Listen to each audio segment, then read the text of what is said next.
چونکا دینے والی، دل دہلا دینے والی اور بندے کو رلا دینے والی حدیث ہے۔ امید ہے کہ آپ دل کے کانوں سے سنیں گی۔ فرماتے ہیں کہ نبی علیہ الصلوۃ والسلام نے ارشاد فرمایا، من 99 امرأۃ، 99 عورتوں میں سے واحدۃ فی الجنہ، ایک عورت جنت میں جائے گی، وبقیتہن فی النار، اور باقی ساری کی ساری جہنم میں جائیں گی۔ حدیث مبارکہ کو پڑھ کے انسان بہت پریشان ہوتا ہے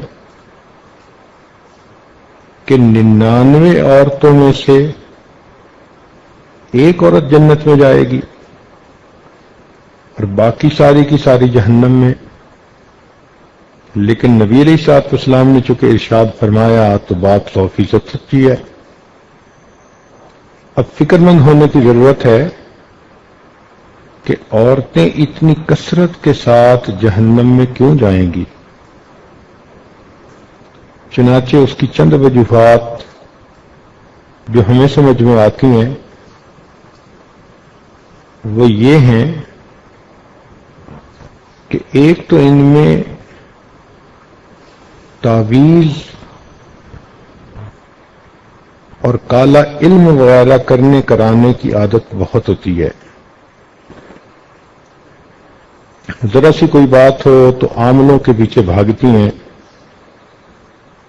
اور آج کل اکثر عامل انسان کا ایمان خراب کرتے ہیں۔ کاروباری لوگ ہوتے ہیں،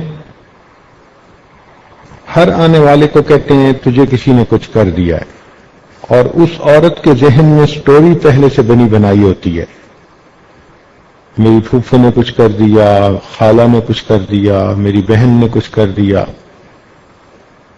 بس پھر وہ خیالی دشمن بنا کر اس کے ساتھ نفرت کرنا شروع کرتی ہیں، حتیٰ کہ بہن بھائی کے گھر کا نہ پانی پیتی ہیں نہ کوئی چیز کھاتی ہیں، قطع رحمی کی مرتکب ہوتی ہیں۔ جنات کا اثر، جادو کا اثر، آسیب کا اثر، اتنا زیادہ اس کو مانتی ہیں کہ یوں نظر آتا ہے کہ جیسے اللہ کی خدائی کے اندر کوئی اور بھی بیٹھا اپنی خدائی چلا رہا ہے۔ وہ جی ہمارا کاروبار کسی نے باندھ دیا ہے۔ کتنی بیوقوفوں والی بات ہے۔ اللہ تعالیٰ کسی بندے کو رزق دینا چاہیں، ساری دنیا مل جائے اس رزق کو بند نہیں کر سکتی۔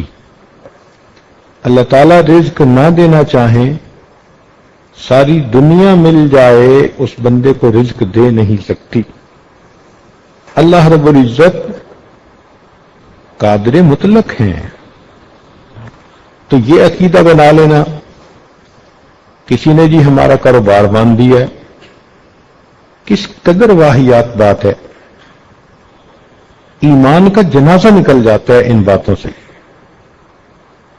اس لیے ایسے عقیدے دل میں رکھ کے اور ایسی باتیں دل میں رکھ کے اپنا ایمان گنوا بیٹھتی ہیں۔ اس لیے عورتوں کو چاہیے عاملوں کے پاس جانے سے توبہ کریں، جتنی مرضی پریشان ہو یہی سوچا کریں کہ یا تو یہ میرے عملوں کا نتیجہ ہے یا میرے رب کی طرف سے امتحان ہے۔ بس ان دونوں صورتوں میں مجھے توبہ استغفار کرنا ہے۔ اللہ تعالیٰ مغیر الاحوال ہیں، وہ میرے حالات کو خود ہی ٹھیک کر دیں گے۔ تو اپنے عقیدے کو خراب کر بیٹھتی ہیں، یہ ایک بنیادی وجہ ہوتی ہے۔ اور پھر اس کی وجہ سے پتہ تو ہوتا نہیں کہ کس نے کیا کیا، لہذا قریبی رشتہ داروں کے بارے میں دل میں کینہ رکھتی ہیں کہ فلاں نے کچھ کر دیا ہوگا،